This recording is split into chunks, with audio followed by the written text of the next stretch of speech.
Assalamualaikum warahmatullahi wabarakatuh. Alhamdulillahirabbil alamin. Allahumma shalli ala sayyidina Muhammad wa ala alihi waswahbihi ajmain. Amma ba'd.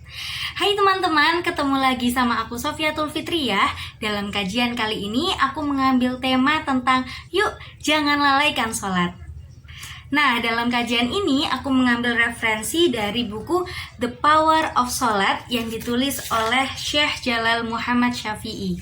As-sholatu imaduddin, sholat itu tiangnya agama.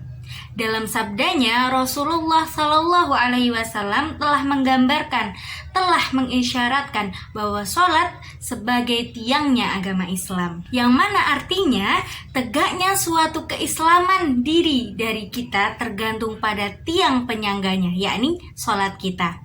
Kita bayangkan saja nih teman-teman, ketika sebuah bangunan, sebuah rumah yang tidak memiliki tiang, yang tiangnya keropos, yang penyangganya keropos, maka akan runtuhlah bangunan itu. Sama halnya dengan diri kita ketika kita tidak melaksanakan sholat, maka runtuhlah keislaman dalam diri kita. Na'udzubillahi min dzalik. Betapa pentingnya ibadah sholat ini hingga Al-Quran berkali-kali menyebutkan dan memerintahkan kita untuk selalu mendirikan sholat. Seperti yang terkandung dalam surah Al-Ankabut ayat 45, sesungguhnya sholat itu mencegah dari perbuatan keji dan mungkar, dan sesungguhnya mengingat Allah, sholat adalah lebih besar keutamaannya daripada ibadah-ibadah lain. Ada juga dalam surah At-Taha ayat 14, dan dirikanlah sholat untuk mengingat aku. Juga dalam surah Al-Mu'minun ayat 1-2, sesungguhnya beruntunglah orang-orang yang beriman, yakni orang-orang yang khusyuk dalam sholatnya. Pentingnya sholat juga tergambar dalam salah satu wasiat Rasulullah. Saat detik-detik terakhir nafas, beliau bersabda, jagalah sholat, dan lindungi hamba sahayamu. Begitu pentingnya ibadah sholat ini teman-teman, hingga Rasulullah mengingatkan kita umatnya untuk selalu menjaga sholat, agar tidak lalai terhadap sholat. Karena hukuman bagi orang yang tidak melakukan sholat ini gak main-main teman-teman. Beberapa hadis mengatakan hukumnya kafir bagi orang yang meninggalkan sholat dan harus dihukum mati. Na'udzubillahi min dzalik. Para ulama berpendapat, barang siapa yang durhaka dan mengingkari kewajiban sholat, maka dia keluar dari Islam. Dan barang siapa yang meninggalkannya karena malas atau lalai, maka dia adalah kafir. Hukum meninggalkan sholat ini disebut dalam beberapa hadis. Di antaranya dari Jabir radhiyallahu anhu meriwayatkan bahwa Rasulullah Shallallahu Alaihi Wasallam bersabda, pemisah antara seseorang dengan kekafiran adalah sholat. Maka barang siapa yang meninggalkannya sesungguhnya ia adalah kafir. Kemudian ada hadis dari Abdullah bin Umar bin As berkata, bahwa pada suatu ketika Nabi Shallallahu Alaihi Wasallam mengemukakan pentingnya sholat. Beliau bersabda, barang siapa yang taat melaksanakan sholat, dia akan memperoleh cahaya, petunjuk, dan keselamatan pada hari kiamat.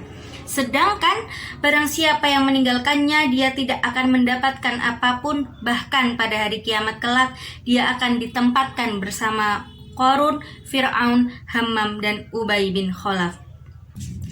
Yang dimaksudkan di sini, barang siapa seseorang yang lalai sholatnya karena harta, maka ia akan dikumpulkan bersama Qarun. Kemudian, barang siapa yang lalai akan sholatnya karena kekuasaan, maka ia akan dikumpulkan bersama Fir'aun. Dan barang siapa yang lalai akan sholatnya karena pangkat, ia akan dikumpulkan bersama Hammam. Dan yang terakhir, barang siapa yang lalai akan sholatnya karena urusan bisnis, ia akan dikumpulkan bersama Ubay bin Khalaf. Na'udzubillahi min dzalik. Teman-teman, sholat adalah satu-satunya ikatan kita, seorang hamba kepada Allah Subhanahu wa Ta'ala.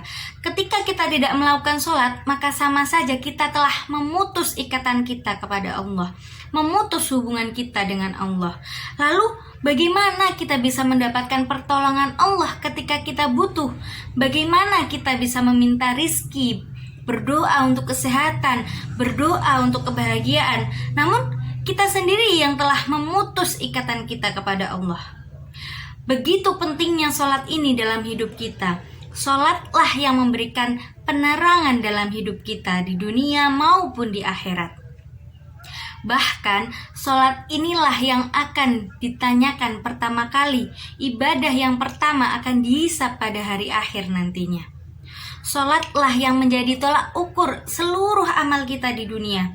Hadis mengatakan, bila sholat seseorang baik, seluruh amalnya juga akan baik. Jika sholat seseorang buruk, maka buruk pula seluruh amalnya. Inilah mengapa betapa meruginya seseorang yang tidak melakukan sholat dalam hidupnya. Seperti sebuah lagu. Walaupun hidup 1000 tahun, bila tak sembayang apa gunanya? Walaupun hidup 1000 tahun, bila tak sembayang apa gunanya? Semoga kita semua bisa menjaga sholat kita dan terhindar dari rasa malas dan lalai untuk mengerjakan amalan ibadah fardu ini. Amin amin ya robbal alamin. Sekian dari saya. Wassalamualaikum warahmatullahi wabarakatuh.